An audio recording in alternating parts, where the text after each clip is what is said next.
Hey everybody, Kyle here. I was just thinking about how 15 years ago when I used to do this, I would need like a crazy camera rig on like a tripod and I'd need a separate external sound recorder, and it was this like big contraption that was quite an ordeal, and it made me look like a crazy person carrying it around, and I had no problem. These days, now that it's just a phone that I have in my pocket and it's no big deal at all, I'm super self-conscious about it, and the idea that anyone might see me doing this makes me like cramp up and stop and get self-conscious and mumbly. Why is it that now that it's as easy as pulling out my phone and pushing a button, it seems like this big ordeal that it never was before, back when it was a big ordeal?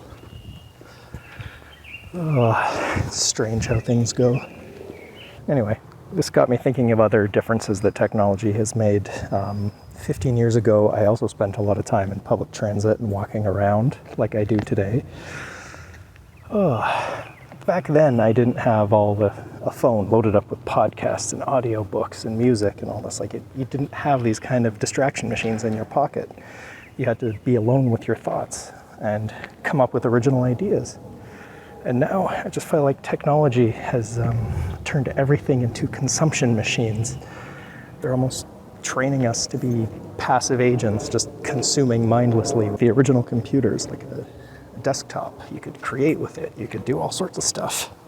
But now that you have a tablet, it's great for reading articles and maybe typing out a reply to an email, but or playing a video, watching something, but beyond that, they're really consumption machines. I'm listening to all these podcasts and audiobooks and things that supposedly are enlightening and will make me smarter. But because it's just a constant churn, a constant consumption, that thing's over with, on to the next thing. There's no reflection, there's no engagement. So I'm finding that despite how much more content I'm consuming, I'm actually getting so much less out of it these days.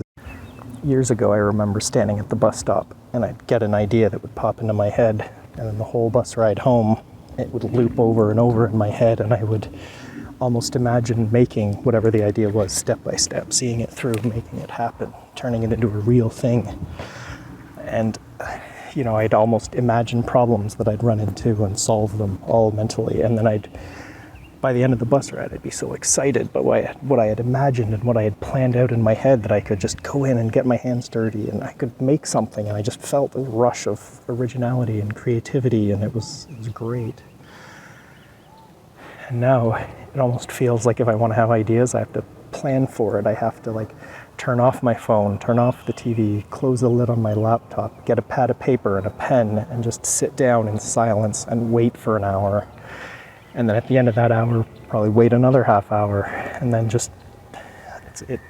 it's turned creativity into a deliberate thing that takes effort.